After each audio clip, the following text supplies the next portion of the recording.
Uncle Doug. Uncle Dan. And hi, Uncle Mark, also to you. Hello. We're here doing a show, and this part of the show is where we're going to go to heaven. Are you excited, Uncle Doug? I'm always excited. Because Uncle Mark is going to take us to... Now, so far, we don't have a great track record. Every time we envision a heaven, or every time we discuss a heaven that someone has envisioned, it ends up being an eternal nightmare. It's like it sounds like it'd be nice for a lifetime or something, and then or even less than that, and then much less than that. and then it turns into Okay. Here's where we might deviate from that a little bit. ooh, yay. And it is as big a surprise to me as it's going to be to you. Because this particular heaven is called Jannah, Okay. which is the Muslim heaven. Oh. And of all the heavens and hells that we've done so far, it's not so bad. Really? It's not so bad. They've done okay? They've done okay. I think this is going to talk a lot to Muhammad's salesmanship. Okay. Because, boy, he had a real lemon to sell people, but he had an incentive program. So let's get into it. This heaven is called Jannah, Jannah. Can you spell that in Arabic? Yes, Cody, edit in someone saying that word in Arabic here. So I said it perfectly, didn't I? Yes, you did. So Jannah is actually a colloquial for the word paradise. Okay, sure. But it literally means garden. Jannah literally means garden. So this is important because the final abode of the righteous is also the very same place as the Garden of Eden, where Adam and a woman who does not have a name in the Quran, Okay. which is weird. She got demoted? She got demoted. Like, probably the most important woman that's ever lived, the first one. All of our great something grandmother. That's right. In other Muslim sources, she's called Hawa, but she doesn't have a name in the Quran, so... I think it's Maud. Maud. Her name is just Maud. Maud, honey. Look at what's this red thing to eat. Did you eat that fruit? I hope you didn't. Oh, honey, you ate the fruit. Maud. So, heaven for Muslims is also the literal place on earth where the first man and woman lived. So that's a little weird. It's kind of nice and cyclical, though. It's earthly? They bookend. Right. Sure. It bookends. So Sure, why not? Good. And look, Muhammad was largely sculpting out of other people's clay, so fuck whatever.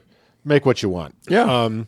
So the actual Arabic word for paradise is Firdaus, which is also the name of the highest level of heaven in Islam. So already it's a bit linguistically and geographically confusing right off the bat, but we'll make sense of it. There's a VIP tent in the garden. We get it. Yeah, we've been here before.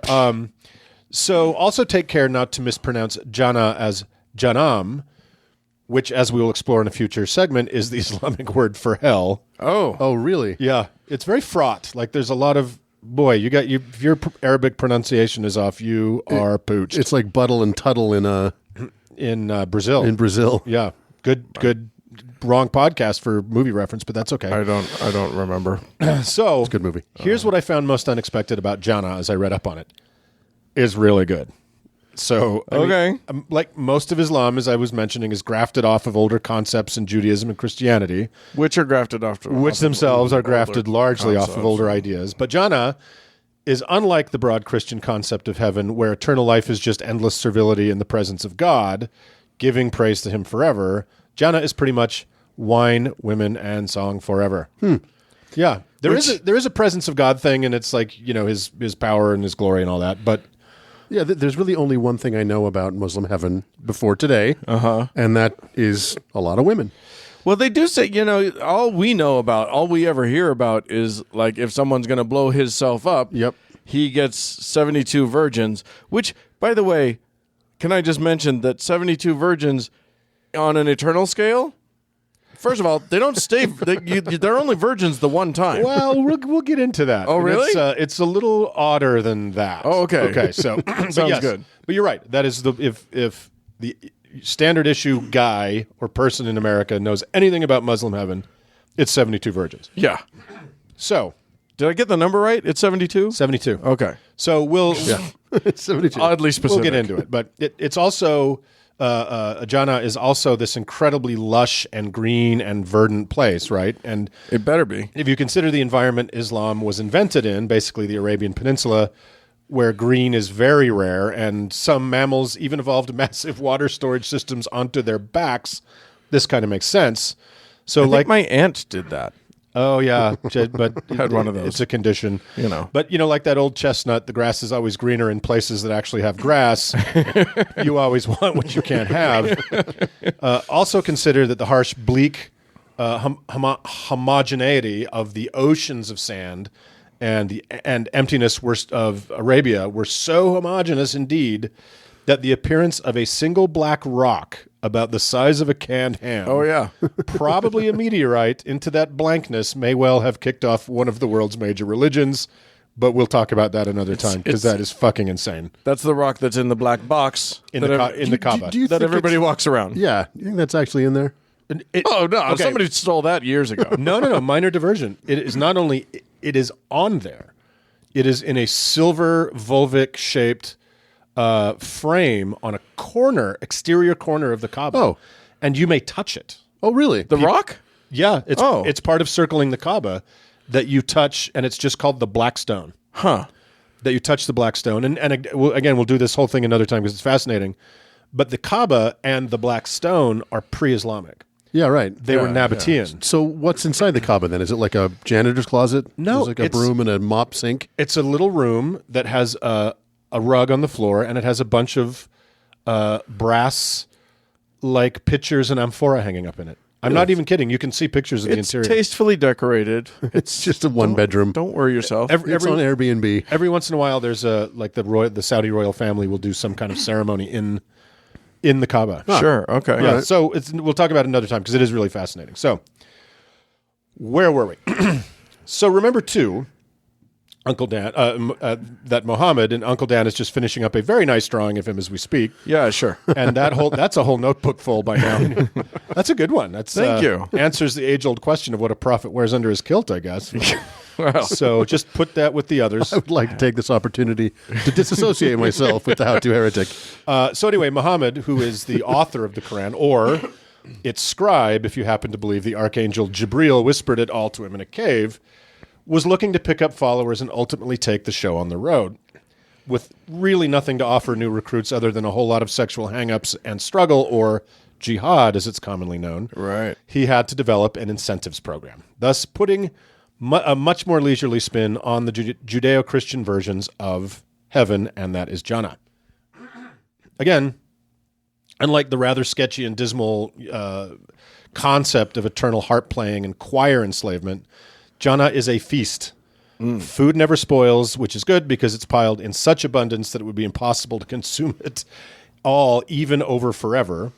And if I read the fairly confusing source material correctly, and it is fairly confusing, there's a process by which bodies digest food without creating waste, so there's no more poo. It's one of the few poo-free heavens. And liquids are excreted as a sweat of sweet perfume. Oh, sure. So Trump would love it.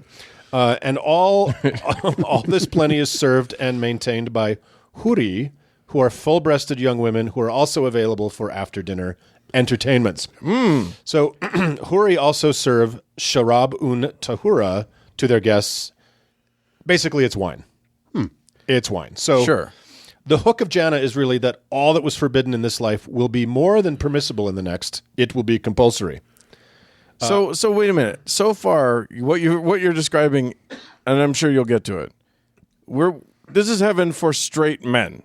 Oh, this is the straightest heaven. Can you imagine? This is a heaven where there's full-breasted women and it's just like Axe body spray for days. Like yeah, exactly. Well, yes. It sounds pretty bro right now. Here's the other weird thing. Okay. Is homosexuality is not expressly forbidden in the Quran. What? Right. It is. I should be more clear. It is considered a minor crime. It is not considered a sin. I mean, we know you ain't gonna go to no Saudi Arabia and be like and fag it up. But here's what's also funny is there is, of course, they recognize that there are female martyrs for the faith, Right. and we'll get to it when we talk about the 72 virgins. Guess what they get? A Big Mac. A husband.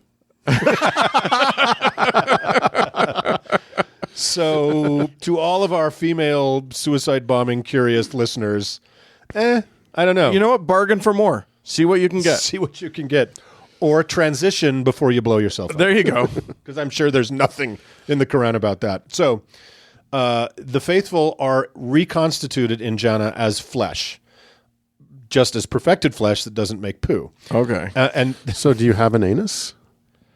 are we still on the subject here? What are we talking about? Well, if you don't have poo, Yes. I don't know. you didn't find that out? You mean Muhammad didn't describe in detail the anatomy of the perfected kind flesh? of like Leviticus. The Quran is either granularly specific, right. or so fucking dazzlingly broad you can't even understand what the rule is. So, no, I didn't find particular Ashura for anuses. Do we get to eat owl? That's the main thing. Probably. But here's the thing about those perfected bodies. They are all 33 years old forever. Why 33? I don't know. You know what? That was a good year for me. I'd be fine being 33 again. Fuck. I'd take it. I'd feel like a kid again. But Yeah. I couldn't find any info on whether those younger than 33, like children, suddenly find themselves forever 33. Right? So, They didn't get to go through the Right. awkward teen you can years. see some kid being like, hey, heaven's awesome and all, but I really would have liked to have been 20 for a little while. But No. yeah, let's not look a gift horse in the mouth. I've got forever to get over it, so I'll just chomp on some pomegranates for a while. But for our contemporary listeners out there, maybe fans of science fiction, I think the whole concept can best be summed up by the lyrics of Headin' Out to Eden, sung by Adam, the hippie space musician, in Season 3, Episode 20 of the original Star Trek. He and his hippie space hijackers were in a desperate search for an idyllic, mythical planet that is so much like the Muslim heaven of Jannah. And I quote, "Headin' out to Eden, yay, brother. Headin' out to Eden, yay, brother. Yeah. No more trouble in my body or my mind. Gonna live like a king on whatever I find. Eat all the fruit and throw away the rind. Yay, brother." So far, so good. If only we had some space loot music to put over that. And if you, for true Star Trek fans, they will remember that was when Spock played what looked like kind of a big preserved pork leg, and As an instrument? yeah, you remember that? No, I didn't. He had a Vulcan space harp. So, a little about the structure and the landscape of Jannah. Okay. This too is a little all over the place, but it's awesome just the same. In most description, it has 7 layers, like an amazing bean dip. But in some versions, it's 8. A little like the stratified Mormon heaven we discussed in episode 8, but with the lowest being the material world of the living and the very highest being an unattainable realm. Most agree it has 8 gates, each guarded by angels or Ridwan, who welcome the righteous. Oh, I remember this one. It's only one guy. Everyone else, he's the one going to St. Ives, and everyone else, 8 gates with 8 layers. I'm trying to do the math on that. I remember this riddle, though. Okay, well, if you can answer it by the end. Wow, you guys left me so hanging on that. I have no idea what it... hung me out to dry entirely on that. I thought you knew we were going with that. I totally know what you're talking about, but it ends up being just one guy. Yeah, On the road, I met a I have no fucking idea what big that riddle. is. Yeah. What? No. The St. Ives riddle? Classic? No. Okay, never mind. Go on. I'm older. I'm before riddles. He remembers the Sphinx's riddle. I remember answering it. All right, everybody tweet at Mark about the St. Ives riddle. I'm super excited for that. It's going to be fun times for at Dan Beecher. No. It's bounded by 4 rivers: the Sir Daria, the Amu Daria, and these are both real rivers in Central Asia, and also by the Euphrates and the Nile. And if one keeps traveling through Jannah, one will eventually arrive at the Sidrat el Muntaha, which is a lot tree, which is an actual sort of big, bushy, shady tree. Sure. Which is where creation ends, kind of like the very edge of the celestial map. Okay. It So- ends at a tree, Ends at a fucking tree. a point. Like, I think Saudi Arabia, you're out of Saudi Arabia when you arrive at a tree. You're like, oh shit. Moreover, everything is made out of gold bricks and pearls and rubies. Here we go. And I mean, it sounds nice, but it's a bit much. Like, mansions made out of rubies and Like pearls. A Trump bathroom. Oh, yeah, exactly. It's like Liberace and Trump went to But heaven. it's now obsolete because no one poops in there. Dial it down a little bit, Mohammed. And in another tip of the hat to Mormonism, there are animals there too, birds and horses and camels, all of the most dazzling whiteness. Oh. And I like this. Sounds delightsome. I like this little bit. Each of the layers of heaven are named, and they're kind of cool. So I'm just going to name the layers. And all my Arabic friends out there will be incredibly impressed by my pronunciation. Indeed. The first is Al-Makam Al-Amin, the House of Security. Okay. The second is Al-Makad Al-Siddiq, the Assembly of Truth. Then there's Jannat Al-Naim, the Gardens of Delight. Jannat Al-Mawa, the Gardens of Abode. Oh. Then there's Jannat Al-Khuld, the Eternal Gardens. Jannat Al-Aden, the Gardens of Everlasting Bliss. Dar Al-Akira, the home in the hereafter. Dar Al-Salam, the home of peace. Dar Al-Makama, the home. And lastly, Firdaus, as mentioned above, the highest gardens of paradise. So basically, it's the same naming system they use for high-end retirement communities in Florida. Sure. Where's Del Boca Vista Phase 2 in there? So, if, like we were saying before, if a random American knows anything about Muslim heaven, it's 72 awkward teenagers waiting there for you on the other side. So that's right, 72 virgins. Every religion has one or two thingamajigs they don't want to talk about so much. As listeners may know, for Mormonism, that's about 30% of their foundational texts, Right. and about 85% of their history. For Catholics, it's wafer-based cannibalism, and that the church is little more than a diplomatically immune, tax-exempt international squad of kid-raping commandos. And for Islam, it's the 72 virgins thing. But it is in both the Quran and the even bigger mess of six-hand oral traditions attributed to Muhammad known as the Hadith. And I don't know if you guys have explored the Hadith much. Not as much as I should. I feel like we're both pros at it. It's an incredible mess, and it's really interesting researching some of this stuff. The Quran existed only as an oral tradition until after Muhammad's death. And then there were so many wars going on that the guys who had memorized it from oral tradition were getting killed in the wars, and it almost got lost. Oh, wow. So they kind of they gathered whoever was left and Good got God. them to kind of recite what they knew and put it all together. The world that could have been if an errant arrow had found the right. And then for hundreds of years, there were 4 copies. And and then this other thing is the Hadith, which are just things attributed to Muhammad, things he said, things he did, things he believed, that weren't necessarily inspired from Jibreel. And that was another giant mess. So the Hadith are kind of the second source in Islam. And but anyway, Is it bad that I stopped paying attention about halfway through that? Oh, it's interesting stuff. So the 72 martyrs or 72 virgins are mostly mentioned in the Hadith. And as we said, male martyrs get 72 virgins to whom they are married upon entering Jannah. Female martyrs, as mentioned, get one man. Hopefully he's got a big dick. Or something. So I'm a gay guy. What? I know. What a shock. I'm sorry, listeners. I decided episode 40 whatever is the one to come out in. You just heard the sound of thousands of female listeners turning off the podcast. I think we have thousands of female listeners. Like any podcast has thousands of female listeners.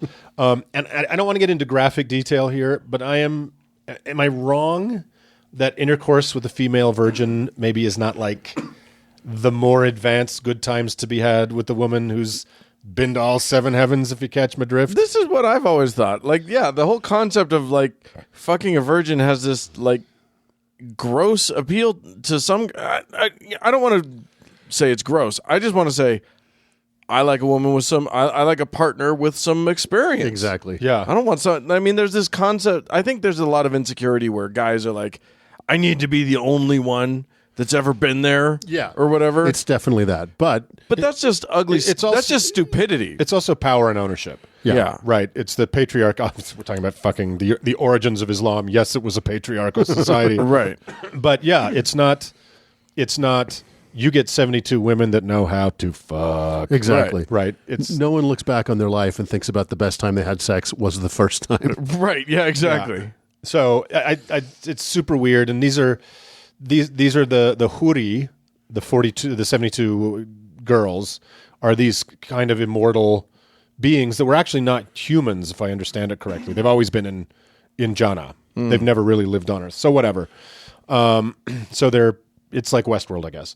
But again, keep in mind that if you want to expand and convince people to take up the sword and very likely die for you, there better be a solid incentive on the other side of this veil of tears. So ruby houses and 6 dozen super awkward first dates. I guess there's no accounting for taste. So lastly, and this is good news for us, this is why I say we should live as atheists, and if we live again, do it as Muslims, because there is some possibility for non-Muslims to enter Jannah. Okay. Those who died as children, age not specified, and any non-Muslim, and this is good, who has not yet heard the message of Islam, but fervently believes in Allah. Oh, well, sure. Sure. That's quite a big loophole there. Congrats to those no people ever. So that's Jannah, fellas. Land of milk and honey and pearls and immortal, sexual, inexperienced sister wives and no poo. Sounds great. I want to go to there. Yeah. So that's Jannah. That's the best one we've done so far. For sure. Yeah. Yeah, I mean, that sounds nice. I mean, it's basically like a nice version. It's, you know what it is? It's Joseph Smith. It's a nice version of here. Joseph Smith's hell sounds like Earth. Their heaven. Right. And that's as good as we've gotten so far in a description of a nice eternity. So good job, Muhammad. Yay. Yay. With that, let's move on. Moving on.